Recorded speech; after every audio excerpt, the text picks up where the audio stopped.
오늘 말씀의 제목이 있습니다. 시작. 다시 한번 시작. 아멘. 신의 산 언약의 축복.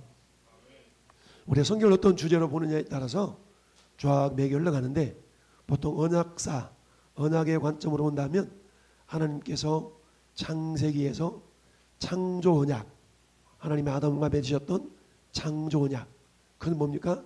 하라와 하지 말라. 선악을 알게 하는 놈 열매를 너는 먹고 그리고 먹지 말아라. 생명나무는 먹되 선악을 알게 하는 놈 열매는 먹지 말아라. 먹으면 반드시 죽는다. 이게 에덴 동산에서 하나님께서 아담과 하와에게 맺으셨던 창조 언약인데, 이 언약이 흘러가서 이제 또 아브라함과도 언약을 맺죠. 그래서 아브라함과 창세기 12장에 노아에게도 언약을 맺으셨고 아브라함에게도 언약을 맺으시죠. 이렇게 언약을 맺으시는데, 한면으로 말하면 언약이라는 게 뭐예요? 언약. 말씀으로 맺는 약속이죠. 말로 맺은 약속이에요. 저 당시에는 이게 글이 없었기 때문에 말로만 이렇게 약속을 맺었죠. 그러다가 이제 모세를 통하여 창세기, 출애굽기, 레위기, 민수기, 신명기 이 5권의 성경을 기록을 하게 되죠. 그래서 우리 모세 오경이라고도 말씀하고 있는데요. 그 가운데 오늘 창세기, 출애굽기 19장에는 하나님께서 1절에 이렇게 말씀하고 있어요. 이스라엘 자손이 애굽 땅을 떠난 지 얼마 됐다고요? 애굽 땅을 떠난 지 3개월이 되던 날, 이 말이니까 만 몇 달? 해석을 잘해야 돼. 자, 오늘이 1월 1일이에요. 2월 1일 있죠? 3월 1일 있죠? 그러면 1월 1일, 2월 1일, 3월 1일 그리면 3월 첫날이 되던 그 해, 이 말은 그때 도착했다는 거예요?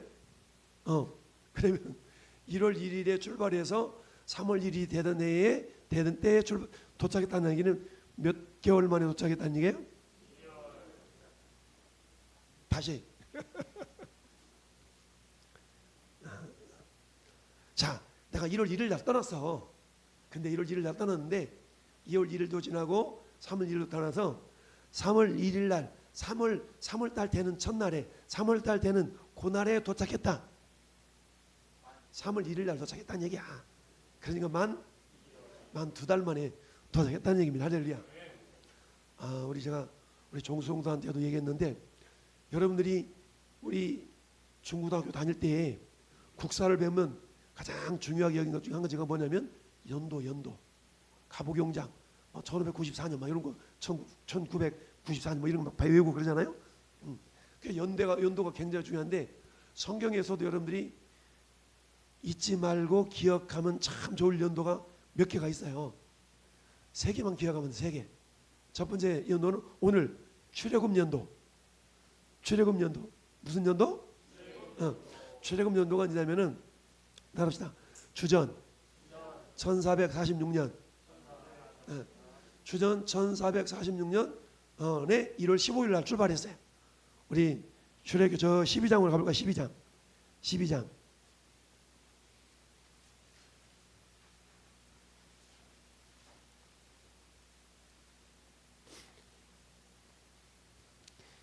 이 절 보면 이렇게 말씀하시죠. 이 달을 너희의 달의 시작 곧 해의 첫 달이 되게 하고. 이스라엘 날에 달력이 3개 있다고 그랬죠. 이스라엘 날은 달력을 3개 써먹는다고 그랬어요.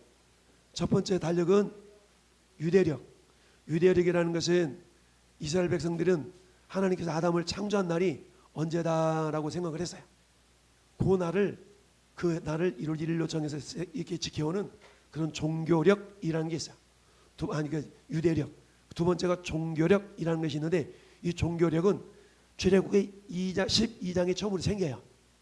이 종교력은 이스라엘 백성들이 저 애굽에서 탈출한 그 날을 1월 1일로 삼으라, 1월 달로 삼으라라고 그랬어요.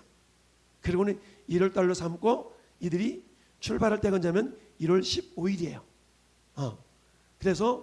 그러면 주전 1446년 1월 15일 날 이스라엘 나라 달력으로 말하면 이렇게 해서 그러니까 첫 번째 우리가 기억해야 될 연도는 주전 1446년에 이스라엘 백성들이 어디에서 나왔다고요? 저 애굽에서 나왔어요. 애굽에서 나왔어. 그래서 주전 1446년이니까 지금으로 말하면 몇 년 됐어요? 2000년으로 잡으면 약 3400년 전이죠. 그래서 저기 보니까 3400년 전 출애굽부터라고 기록되어 있는 거예요. 자, 두 번째 우리가 기억해야 될 연도는 북쪽 이스라엘이 멸망한 해. 요게 주전 722년경. 그 다음에 세 번째 기억해야 될 연도는 남쪽 유다가 멸망한 연도. 이건 주전 586년. 요 세 개 정도는 여러분들이 기억해 놓으면 굉장히 이 시대를 이해하는 데 유익이 됩니다. 할렐루야. 그래서 그 가운데 오늘은 이스라엘 백성들이 1446년에 떠났는데 이스라엘 자손이 애굽 땅을 떠난 지 3개월이 되던 날에 그들이 시내산 광야에 이르렀다. 그러니까 만 2달이 걸려서 시내산에 도착했다는 거예요. 그러면 저기 보니까 지금 처음에 떠난 곳이 어디냐면 저기 고센 땅을 떠나가지고 숫곳을 거쳐서 에담을 거쳐서 마라와 엘림과 독과 르비딤 떠나서 그 다음에 요 밑에 시내산까지 온 거예요. 저 동글뱅이는 뭐냐면 이스라엘 백성들이 텐트 친 장소, 텐트. 거기엔 진을 쳤다라고 그러죠. 그 하나님께서 야 가라 멈춰라 가라 멈춰라 이렇게 말씀하시는데 이스라엘 백성들이 저 모압 평지까지 이르는 데 있어서 모두 40번 정도 약 40번 정도 텐트를 칩니다. 그러니까 하나님께서 40번 정도를 가라 멈춰라를 말씀하셔요. 그 가운데 지금 오늘 멈춘 장소가 시내산인데 시내산까지 온 그 기간이 2달 걸려서 와가지고 이곳에서 약 얼마를 머무냐면은 11개월 정도를 머물러요. 정확하게 표현하면 11개월 5일을 머뭅니다. 그 약 1년 정도를 요 시내산에 머물면서 가장 핵심이 뭐냐면 여기에서 율법을 받죠. 하나님께서 율법을 받습니다. 그래서 율법을 주시기 위해서 하나님이 모세를 시내산으로 부르죠. 그래서 하나님께서 시내산으로 부르는데 3절 말씀 보니까 모세가 하나님 앞에 어떻게 했어요? 올라갔어. 그 다음에 7절 말씀 보니까 모세가 내려왔어요. 20절 말씀 한정 넘겨서 20절 말씀 보니까 다시 또 올라가매, 하반절 보니까 올라가매 그랬죠? 이처럼 모세는 시내산에 한 번만 달랑 올라가 가지고 말씀을 받은 것이 아니라 수시로 올라갔다 내려왔다 하면서 하나님의 말씀을 전했어요. 자, 그러면 오늘 말씀의 제목이 시내산 언약의 축복이라 그랬죠? 그럼 언약이라는 것은 말로 맺은 약속인데 이 언약의 핵심 주제는 뭐냐면 따라서 하나님의 나라. 네. 언약의 주제는 하나님의 나라예요. 그러니까 아브라함과는 총 7번에 걸쳐서 언약을 맺으시거든요. 그 언약의 주제는 하나님의 나라예요.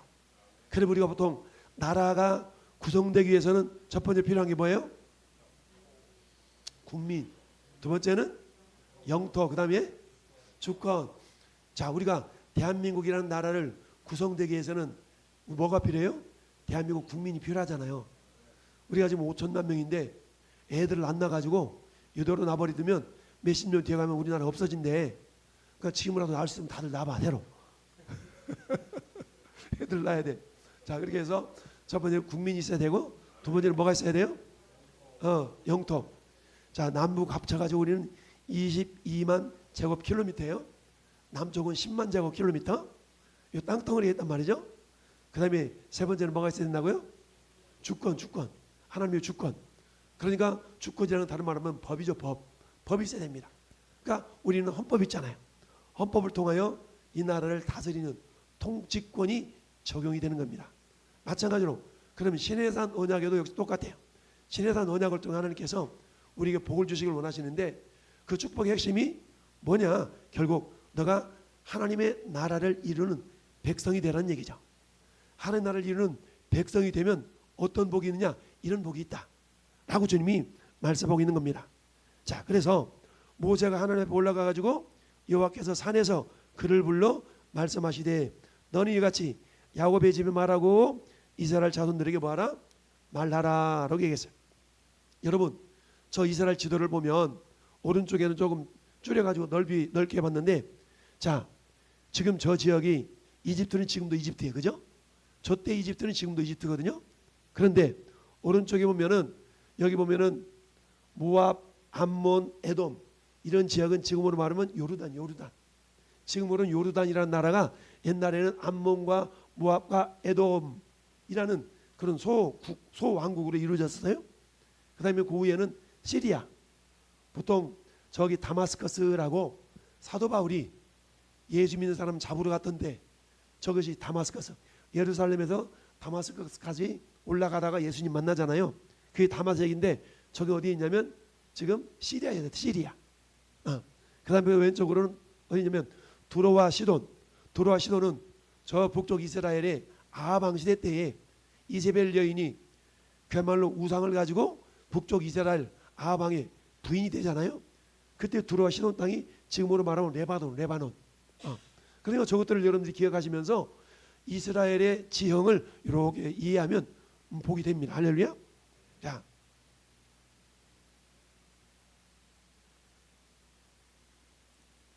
오케이. 네. 자, 그렇다면 언약의 내용 및 대상이라 그러는데, 자, 언약의 내용은, 자, 19장과 20장은 한마디로 말하면 19장은 십계명을 우리 하나님께서 주시기 위한 서론적인 말씀이에요. 서론적. 그래서 언약의 핵심적인 내용은 한마디로 말하면 십계명인데요. 우리가 율법이라고 말하잖아요. 율법의 핵심이 십계명인데, 그러면 언약의 내용은 한마디로 말하면 뭐냐? 십계명이라고 할 수 있어요. 그래서 십계명을 명령과 규례와 법도라고도 표현하고 있는데, 자, 언약의 핵심적인 내용이 저렇다는 얘기입니다. 근데 저거는 한마디로 말하면 규례와 법도와 명령인데, 이 십계명이 주된 내용이에요.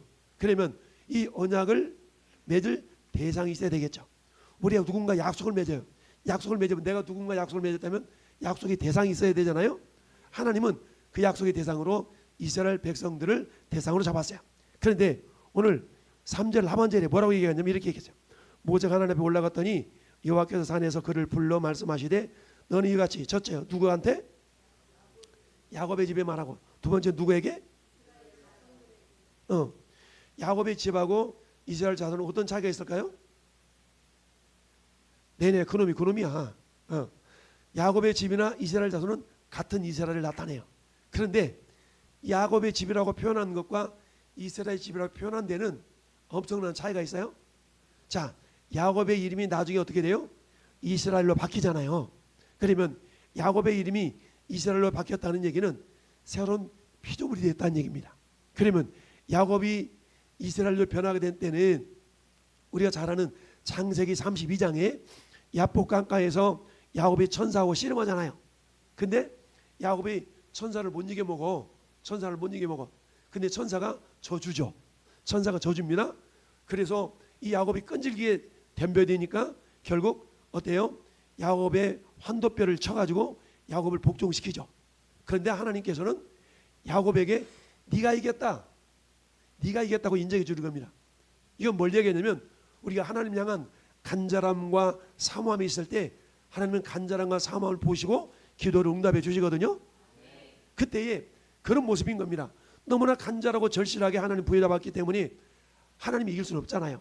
그렇지만 하나님께서는 네가 이겼다라고 말씀하십니다. 그래서 이름을 네가 이겼다라는 말이 이스라엘이에요. 이스라엘. 즉 이 야곱은 하나님과 겨루어서 이겼다는 건데, 야곱이 야복강가 창세기 32장에서 천사와 씨름하는데 결국 하나님이 이기셨지만 하나님은 야곱에게 네가 이겼다. 그래서 하나님과 겨루 이겼다라는 이름의 뜻이 뭐라고요? 이스라엘. 원래는 누가 이겼는데? 하나님이 이겼는데, 그러면 하나님이 이기셨는데 야곱에게 네가 이겼다라고 인정해 주시는 것을 우리는 두 글자로 따라합시다. 은혜라고 얘기하는 겁니다. 그러면 야곱의 집이라는 것은 은혜 받기 이전에 야곱의 족속들을 말하는 겁니다. 이스라엘 자손이라는 것은 하나님의 은혜의 족속이 되어져서 하나님께로부터 구원받고 인도함 받고 이런 그런 대상으로서 이스라엘, 똑같은 이스라엘인데 야곱의 집이라고 칭했을 때는 하나님의 은혜를 저들이 몰랐을 때, 은혜를 몰랐을 때를 야곱의 집이라고 표현하고, 이스라엘 자손이라는 말은, 이스라엘 자손 말은 그들이 마치 야곱이 천사와 씨름에서 졌지만 하나님께서 네가 이겼다라고 은혜를 베풀어 주신 것 같은 은혜 받은 민족, 이걸 이스라엘 자손이라고 그랬어요. 할렐루야. 그런데 언약의 대상은 야곱의 집과 이스라엘 자손과 뿐만 아니라 우리 아까 신명기 5장 3절에 읽어본 것처럼 이 호렙산에서 맺은, 호렙산은 시내산이에요. 호렙산에서 맺은 이 언약은 오늘 여기 있는 너희들 뿐만이 아니라 또, 자 다시 보면, 자 3절 시작.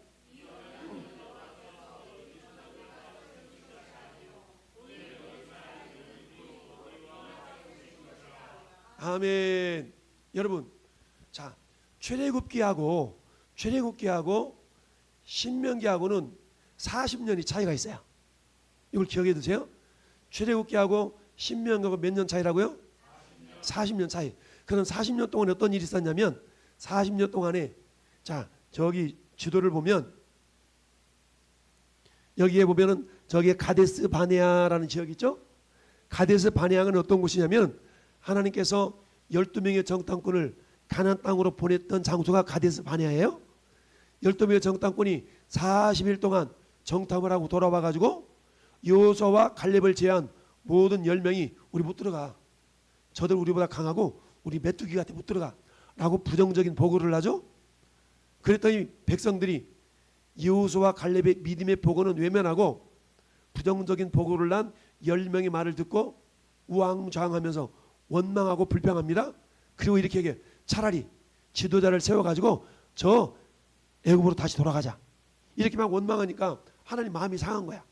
아, 이놈의 자식들 내가 기껏 와가지고 가나안 땅으로 들여보내려고 했더만 뭐 나를 원망하고 믿지를 못해? 막 그러면서 죽을 데가 없어서 이곳에 죽게 하려고 그랬느냐 막 그러면 막 모세를 원망하니까 하나님께서 이렇게 얘기합니다. 민수기 14장 펴보세요. 민수기 14장 28절.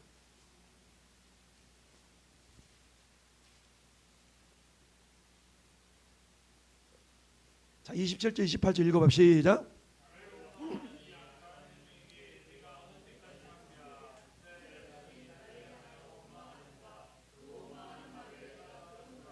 그들에게 이르기를 여호와의 말씀에 내 삶을 두고 맹세하노라. 너희 말이 내 귀에 들린 대로 내가 너희에게 행하리니. 아멘. 할렐루야. 여러분, 민수기 14장 28절은 너무너무 중요한 말씀, 중요하지 않는 말씀이 없겠지만 이건 오늘날에도 우리가 내가 무슨 말을 하느냐가 너무너무 중요해요. 왜냐하면 하나님은 우리가 말하는 걸 듣고 계시거든요. 너희 말이 내 귀에 들린 대로 내가 너에게 행한대요. 그러면 내가 원망의 말, 불평의 말을 하면 우리 삶이 원망과 불평의 삶이 되어져요. 내가 축복의 말을 하면 내 삶이 축복의 삶이 되어져요. 그러니까 우리 하나님은 오늘날 저와 여러분들 어떤 말을 하는 건 너무너무 중요해. 그런데 저가 가데스 바네아에서 하나님을 신뢰하지 못하고 원망 불평해서 출애굽 1세대가 장정이 60만 명이었는데 여호수아 갈렙을 제외하고 40년 만에 다 죽어요. 몇 명이 죽어요? 장정 60만 명이 다 죽어. 그리고는 오늘 읽어본 신명기 5장은 이제 다 죽고 나서 20세 이하 되었던 사람이 장성한 사람, 그리고 광야에서 태어난 사람, 이 사람들을 대상으로 말씀을 전하는 것이 신명기서예요. 그러니까 자, 저 시내산에서 하나님께서 모세에게 십계명을 주셨어요. 이게 율법이잖아요. 율법의 핵심이 십계명을 주셨는데 이 십계명을 너희가 뭐하면 복이 된다라고 오늘 말씀하고 있냐면 5절 말씀에 세계가 내게 다 내게 속하였나니 너희가 내 말을 잘 듣고 그 다음에 내 언약을 지키면, 그렇죠? 내 말을 잘 듣고 내 언약을 지키면 너희는 모든 민족 중에서 내 소유가 되겠고 내게 대하여 제사장 나라가 되겠고 거룩한 백성이 되리라. 너는 이 말을 이스라엘 자손에게 뭐하라? 전해라. 이렇게 말씀하고 있어요. 그러면 지금 이 5절 6절의 상황은 출애굽한 다음에 2달 만에 이루어진 일이니까 출애굽 1세대의 백성들에게 전해진 말씀이에요. 근데 우리가 아까 읽어본 신명기 5장의 내용은, 신명 5장에도 10계명이 있거든요. 이 내용은 40년이 지나서 가데스 바네아에서 원망했던 세대가 다 죽고 이제는 출애굽 2세대, 그러니까 20세 이하 됐던 사람의 장성한 자들과 광야에서 태어난 사람들에게 하신 말씀, 그 사이가 몇 년이라고요? 40년 세월이 지난 거예요. 그렇지만 언약의 핵심과 복받는 비결은 똑같다는 거예요. 할렐루야. 네. 자, 그래서 언약의 내용은 십계명이 그 핵심인데, 자, 그래서 출애굽기 20장과 신명기 5장에 십계명이 나타나 있습니다. 나타나 있는데, 그 십계명이 나타나 있는데 신명기 6장 1절에는 이는 곧 너희 하나님 여호와께서 너희에게 가르치라고 명하신 명령과 규례와 법도라. 이것이 뭐라고? 이게 십계명이란 말이에요. 너희가 건너가서 차지할 땅에서 행할 것이다. 할렐루야. 그럼 이걸 어떻게 하라고 하냐면 따라합시다. 가르치라. 네, 가르치라는 겁니다. 가르치라. 제가 자주 말씀드리잖아요. 교회는 두 부류에 속해야 된다. 따라합시다. 가르치든지 배우든지. 네. 가르치든지 배우든지. 성경에는요, 가르치다는 단어나 배우다는 단어가 같은 단어예요. 여기서 가르치다 배우다는 단어가 같은 단어거든요. 그래서 아까 우리가 신명기 5장에 가보니까 배우며라고 하죠. 배우며. 이 배운다는 단어가 따라합시다. 라마드라는 단어인데, 이 단어는 가르친다는 단어도 라마디야, 배운다는 단어도 라마디야. 왜 그럴까요? 저는 지금 여러분을 가르치는 입장이잖아요. 여러분은 지금 배우는 입장이잖아요. 그게 같은 공간 내에 있기 때문에 이 라마다라는 단어는 가르친다는 의미도 있지만 배운다는 의미도 있는 거예요. 할렐루야. 같이 쓰인다는 얘기예요.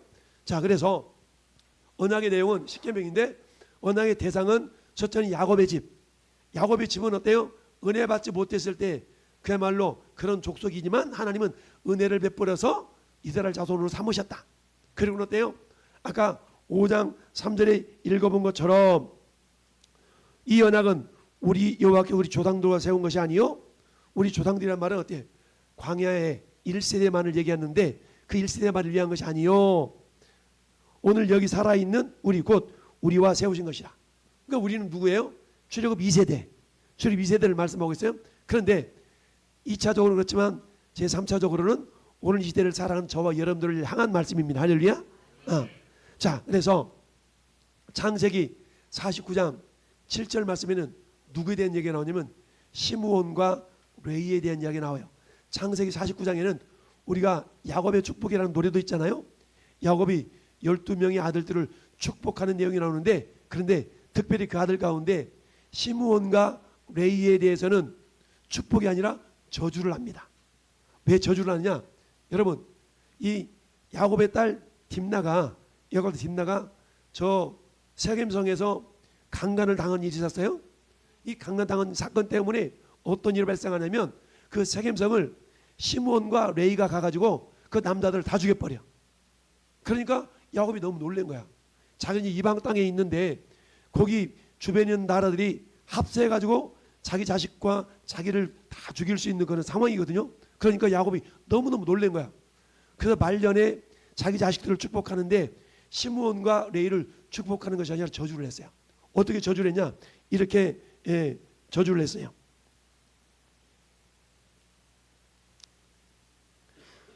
자, 시므온과 레위는 형제요, 그들의 칼은 폭력의 도구로다. 내 호나 그들의 모의에 상관하지 말지어다. 내 영광과 그들의 집회에 참여하지 말지어다. 그들이 그들의 분노대로 사람을 죽이고 그들의 혈기대로 소의 발목 힘줄을 끊었음이로다.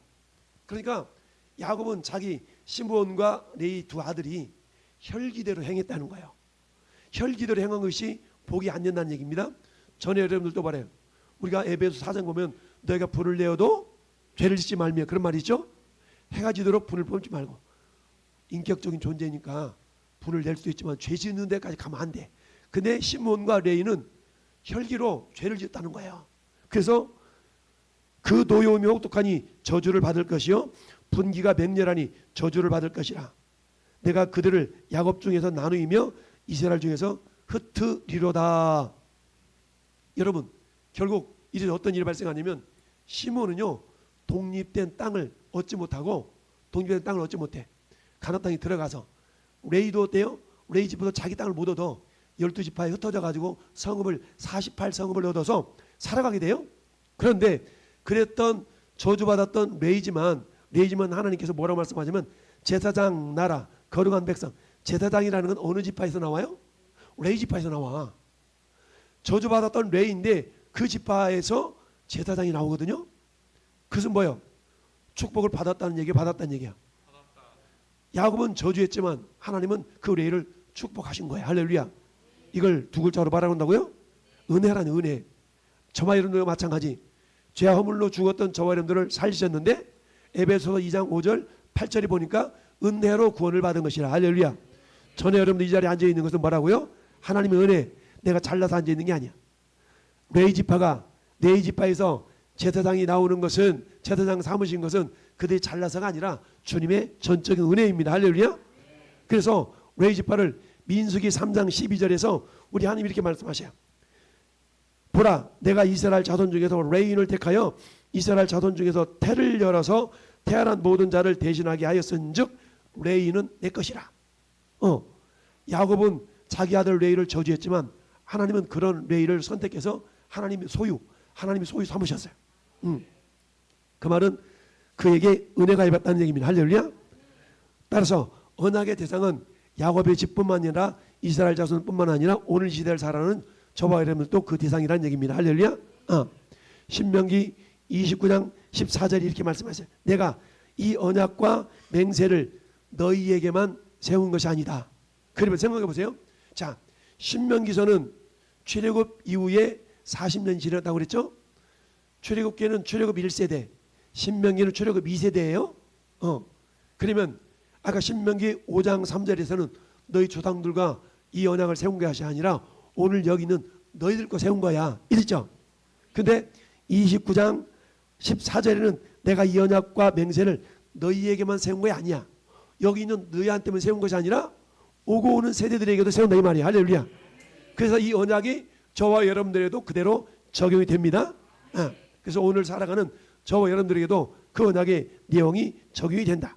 그래서 오늘 우리 하나님 여호와 앞에서 우리와 함께 여기 있는 자와 우리와 함께 여기 있지 아니한 자에게까지다 라고 말씀을 하고 있습니다. 할렐루야. 그래서 그러면 이 언약이 오늘 이 시대는 어떻게 우리에게 적용이 될까요? 그것은 다른 게 아니라 따라서 예수님의 보혈로, 예수님의 피로 우리는 새 언약 안에 들어가는 주인공이 됩니다. 할렐루야. 그 언약의 축복의 내용은 똑같지만 언약의 과정은 조금씩 다를 수가 있는데 저 구약 시대에는 짐승의 피를 통하여서 언약이 맺어지잖아요. 그렇게 되어지는데 결국 하나님께서는 오늘 이 시대에 저와 여러분들은 예수님의 보혈로 그 언약이 맺어집니다. 자, 그러면서 그 언약의 주인공이 예수 그리스도를 통하여, 구약 시대는 모세를 통하여 언약을 맺었다면 신약 시대에는 예수 그리스도를 통하여 언약을 맺습니다. 할렐루야. 그래서 예수님을 통해 맺은 언약을 보통 새 언약이라고 표현을 하죠. 그래서 오늘 이 시대를 사는 우리들과도 언약이 대상에 해당이 된다. 자, 그러면 언약의 목적은 뭔가? 언약의 목적은, 주제는 하나님의 나라라고 그랬잖아요. 할렐루야. 그러면 나라에는 국민, 영토, 주권이 필요하니까. 그러면 첫 번째, 하나님의 소유를 삼으시겠다 그러고 5절 하반절에 모든 민족 중에서 내 소유가 되겠고 라고 말씀하고 있죠. 이 말은 뭐냐면 하나님께서 내 소유 삼는다는 얘기는 하나님의 소유는 하나님이 책임진다는 거죠. 하나님이 책임지는 인생, 하나님께 붙들림 받아서 책임지는 인생이라는 말은 뭐예요? 주님의 주권이 미쳐지고 주권을 받아들인 인생이기 때문에 하나님의 통치를 받아들인 민족. 할렐루야. 그러니까 하나님의 나라의 구성 요건은 국민 영토 주권이니까, 국민 영토 주권이니까 나라와 백성과 통치권 임하기 위해서는 그 하나님의 소유를 삼으셨다는 얘기는 하나님의 통치권이 임하는 그런 존재가 되었다라는 얘기입니다. 할렐루야. 그래서 시편 135편 4절 말씀 보니까 여호와께서 자기를 위하여 야곱 곧 이스라엘을 자기의 특별한 소유로 택했다라고 말씀하고 있습니다. 이처럼 하나님은 이스라엘을 설명할 때는 야곱과 이스라엘이라고 표현하는 구절들이 많아요. 야곱은 하나님 은혜가 임하기 전 내 혈기와 내 의지대로 내 뜻대로 행동했던 그 이름을 야곱이라 그래. 그런데 이스라엘은 하나님의 은혜에 붙들려 사는 인생을 야곱이라 그래. 이스라엘이라고 그래. 할렐루야. 그럼 저와 여러분의 인생은 야곱이 돼야 돼요? 이스라엘이 돼야 돼요? 이스라엘이 돼야 됩니다. 할렐루야. 근데 여전히 우리는 어때요? 야곱처럼 살아가잖아요. 야곱처럼. 그래서 우리는 어때요? 야곱처럼 살아가는 인생이라 할지라도 주님의 은혜가 임해서 우리를 자꾸만 이스라엘로 변화시켜 주는 겁니다. 할렐루야. 예. 그래서 위대한 유명한 말씀 이사야 43장 1절 야곱아 너를 창조하신 여호와께서 지금 말씀하시느니라. 이스라엘아 너를 지으신 이가 말씀하시느니라. 똑같은 내용을 반복해서 얘기하는 거예요. 그러면서 너는 두려워하지 말라. 내가 너를 구속하였고 내가 너를 지명하여 불러나니 따라합시다. 너는 내 것이라. 하나님께서 너는 내 것이라고 말씀하고 있습니다. 할렐루야. 뿐만 아니라 하나님께서 우리 디도서를 보면 그렇게 말씀하고 있어요. 그가 우리를 대신하여 자신을 내어주심은 모든 불법에서 우리를 속량하시고 우리를 깨끗하게 하사 선한 일을 열심히 하는 자기 백성이 되게 하려 하셨느니라. 할렐루야. 하나님이 소유된 백성 되게 하셨다는 거야. 이 언약 백성의 목적은 첫째는 하나님이 소유를 삼으시고 두 번째는 뭐예요? 제사장 나라를 삼으신 겁니다. 여러분 제사장 역할은 크게 두 가지예요. 제사장 역할은 크게 두 가지인데 첫 번째 따라서 하나님을 대면한다. 하나님과 만나는 역할. 그래서 대제사장들이 1년에 한 차례씩 피를 가지고 지성소에 들어갔잖아요. 여러분 지성소는 하나님을 만나는 장소야. 그러니까 지성소에 들어가 하나님을 만나죠. 두 번째 제사장의 역할은 중보자, 중개자 역할인데 뭐냐면 화목할 수 있는 즉 하나님과 백성 사이의 죄를 회개하고 죄를 씻어서 하나님과 소통할 수 있는 그런 어떤 거룩한 마담의 역할, 마담 뚜 역할을 할 수 있는 자가 이 제사장이에요. 할렐루야. 그러니까 첫 번째는 하나님께 나가 하나님을 대면하는 역할이요. 두 번째 대면의 말씀 받은 말씀을 이렇게 백성들과 하나님과 화해시키는 그런 역할, 화해자 역할이 이 제사장의 역할입니다. 할렐루야. 그렇다면 자, 이 말씀이 오늘날 저와 여러분들에게는 어떻게 적용돼요? 이미 예수님이 십자가에 죽으시는 순간에 성소휘장이 위로부터 아래까지 찢어져 들이되었다 그랬죠? 그럼 어떤 역할이 되느냐? 이제는 어때요? 예수님의 이름을 의지해서 누구든지 지성소에 들어갈 수 있는 담대함이 생겼다는 거예요. 이게 히브리서 4장 16절 말씀이고요. 여러분 골로새서 1장 20절도 마찬가지. 그의 십자가의 피로 화평을 이루사 자기와 화목하게 되기를 기뻐하셨다. 할렐루야. 구약시대 제사장이 짐승의 피를 통하여 백성들의 죄를 씻고 하나님과 화목하게 하는 그런 역할을 했던 것처럼 오늘 이 시대에는 우리가 예수님의 보혈을 의지해서 피를 믿는 모든 자를 통해서 이제는 어때요? 주를 알지 못하는 자들과 우리 하나님과를 어떻게 하는 화목시키는 그런 역할이 제사장 역할이야.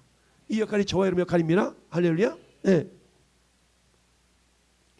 뿐만 아니라 계시록 5장 10절에도 우리 하나님 앞에서 나라와 제사장들을 삼으셨으니 그들이 땅에서 왕노릇 하리로다. 이게 누구냐? 예수님의 보혈을 믿는 자들이 우리 하나님으로부터 나라와 제사장을 삼으셨다는 얘기입니다. 할렐루야. 네. 그 다음에는 세 번째는 뭐예요? 거룩한 백성이요. 거룩한 백성. 거룩이라는 건 뭡니까? 거룩은 따라합시다. 구별됨. 네. 거룩이라는 건 구별됨이 있어요. 두 번째는 따라합시다. 깨끗함. 네. 거룩은 크게 두 가지 의미가 있는데 한 의미는 깨끗하다는 거. 두 번째는 구별됐다는 거. 할렐루야. 그러니까 거룩하다는 말은 내가 거룩하니 너희도 거룩하라. 레위기서의 주제가 거룩이거든요. 레위기서는 법전인데 이 법전의 핵심은 뭐냐면 거룩이에요. 거룩. 하나님께서 내가 거룩하니 너희도 거룩하라고 말씀하셨어요. 그러면 거룩하면 거룩하지 않는 것과 구별이 되는 겁니다. 그래서 이 거룩이라는 것을 한마디로 말하면 깨끗하다라는 거고 두 번째는 구별됐다라는 얘기입니다. 그래서 구별되고 깨끗한 백성이라는 의미가 있습니다. 결국 언약의 목적은 하나님의 나라인데 나라는 국민과 영토와 주권이 있다. 근데 그 주권의 모습을 여기서는 하나님의 소유라는 의미로 이렇게 표현하고 있는 겁니다. 그렇다면 이런 언약의 조건이 뭐냐? 그런 하나님께서 우리에게 너를 내가 네 소유로 삼게 하고 네 소유를 삼고 제사장 나라 되게 하겠고 거룩한 백성이 되게 하겠다. 이것은 하나님이 이스라엘에게 주신 축복이거든요. 그럼 이 축복이라는 것은 무조건적으로 주어지는 게 아니에요. 따라서 언약에는 조건이 있다. 그 조건을 오늘 우리는 세 가지로 생각해 볼 수 있습니다. 첫 번째 따라서 잘 듣는다. 네. 어떻게 듣는다고요? 잘 들어야 돼. 잘 들어. 잘 들어. 집중. 자. 잘 들어. 선생님이 학교에서 학생들이 딴짓하거나 졸고 그러면 막 칠판 두들겨 가면서 잘 들어 그러잖아요. 우리 역시 마찬가지. 하나님 말씀 어떻게 해야 된다고요? 잘 들어요. 잘 듣고. 여러분 여기서 잘 듣다라는 말은 단어가 반복됐어. 잘 듣다는 말은 신명기 28장 1절에 있는 것처럼 너희가 삼가 듣고 라는 단어에서 삼가 듣는다는 말이 샤마샤마라고 그랬죠. 여기도 마찬가지. 잘 듣고라는 단어가 샤마샤마예요. 이 말은 어떤 의미가 있냐면 따라합시다. 반드시 들으라. 그러니까 잘 듣는다는 말은 반드시 들어야 된다는 얘기예요. 반드시 들어야 된다는 얘기죠. 이걸 잘 듣고라는 의미 속에 담겨져 있습니다. 그래서 잘 듣는다. 샤마라는 얘기입니다. 할렐루야. 자, 그래서 잘 듣는다. 샤마라는 얘기죠. 그러면 잘 듣기 위해서는 우리 마음가짐 상태가 어떤 상태가 돼야 되냐면 따라합시다. 사모하는 마음. 사모하는 마음이 있어야 돼. 여러분 뭔가 사모해봐. 그럼 막 이러잖아요. 근데 별 사모함도 없어. 그냥 시간이 아까워. 그럼 이렇게 빨리 시간이 나가라. 이러잖아요. 저는 여러분 가운데 사모하는 마음 있기를 바랍니다. 사모함이 있어야 돼. 베드로전서 2장 2절에 신령한 젖을 사모하라라고 주님이 말씀하고 있습니다. 할렐루야. 두 번째 따라합시다. 배워라. 이건 아까 신명기 5장 3절 말씀. 배우라. 근데 배운다는 단어에는 또 어떤 의미가 포함됐다고요? 가르친다는 의미가 담겨져 있어요. 그러니까 배우는 것이나 가르치는 건 같은 거예요. 그래서 가장 잘 배우는 사람은 잘 가르치는 사람이에요. 할렐루야. 그래서 배워야 되겠고요. 그래서 이 배운다는 의미는 잘 듣고 잘 가르치면 어떤 일이 발생하느냐. 여러분 교회 내에서 믿음이 잘 자라는 직분이 있다고 그랬어요. 믿음이 잘 자라는 직분이 어떤 사람이라고 했어요? 교사가 믿음이 잘 자라요. 왜 잘 자랄까요? 가르치고 배우니까, 배우고 가르치니까 잘 자라는 겁니다. 할렐루야. 이 말씀을 여러분 베드로전서 2장 펴보세요.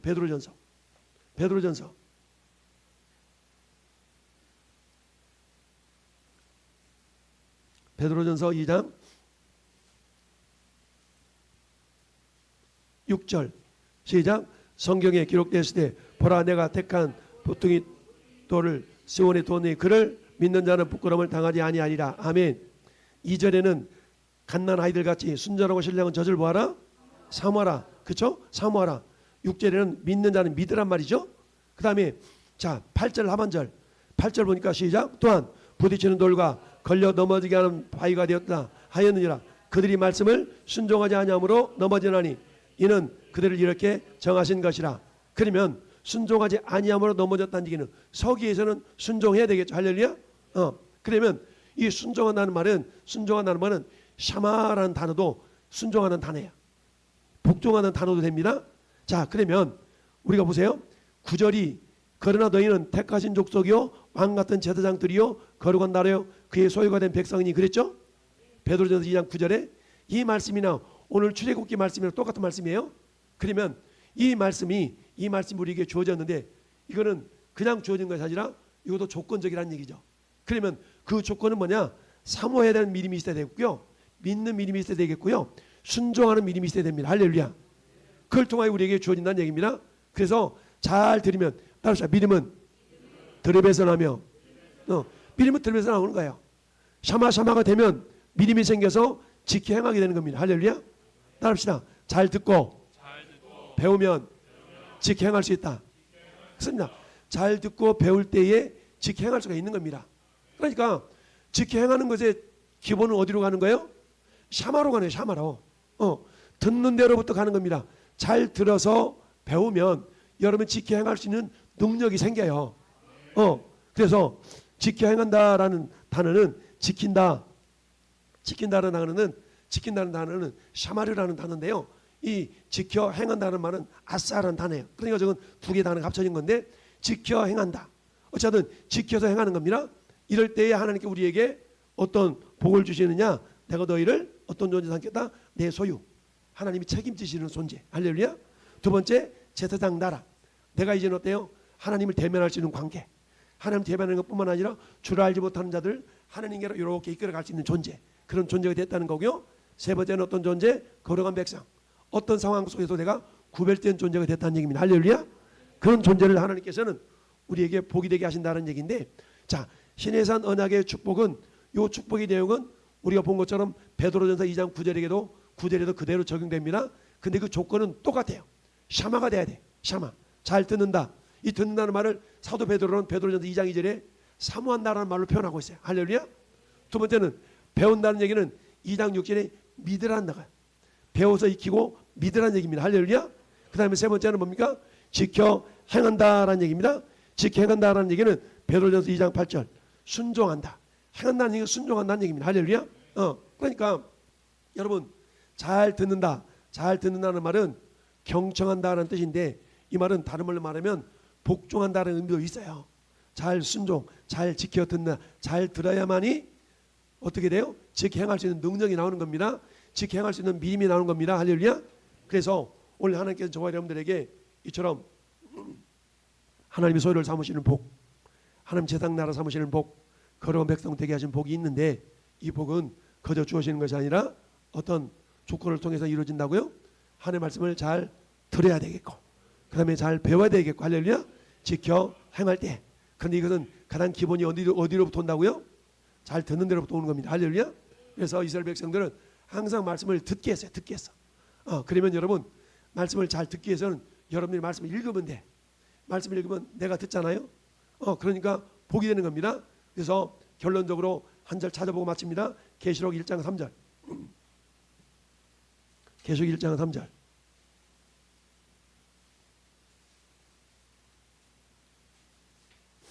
시작. 이 예언의 말씀을 읽는 자와 듣는 자와 그 가운데 기록한 것을 지키는 자는 복이 있나니 때가 가까움이니라. 아멘. 여러분 이 세 가지를 내가 다 할 수 있는 거예요. 첫 번째, 내가 읽으면 내가 어떤 자가 돼요? 내가 듣는 자가 되잖아요. 내 귀로 내가 들어. 내가 읽으면 내 귀가 듣는 겁니다. 할렐루야. 그래서 읽고 듣는 가운데 믿음이 생겨서 그 다음에 어떤 자가 돼요? 지키는 자가 되는 겁니다. 할렐루야. 지키는 자가 돼요. 그런 자를 주님 어떤 자라고요? 복이 있는 자다. 그 복은 어떤 복이었어요? 하나님 소유 삼으시는 복, 제사장 삼으시는 복, 거룩한 백성 삼으시는 복. 할렐루야. 이 세 가지 복이 이미 우리 안에 임해 있습니다. 이 복 받는 자들로서 우리에게 주신 그 사명을 통하여서 지금도 결론으로 자 읽습니다. 시작.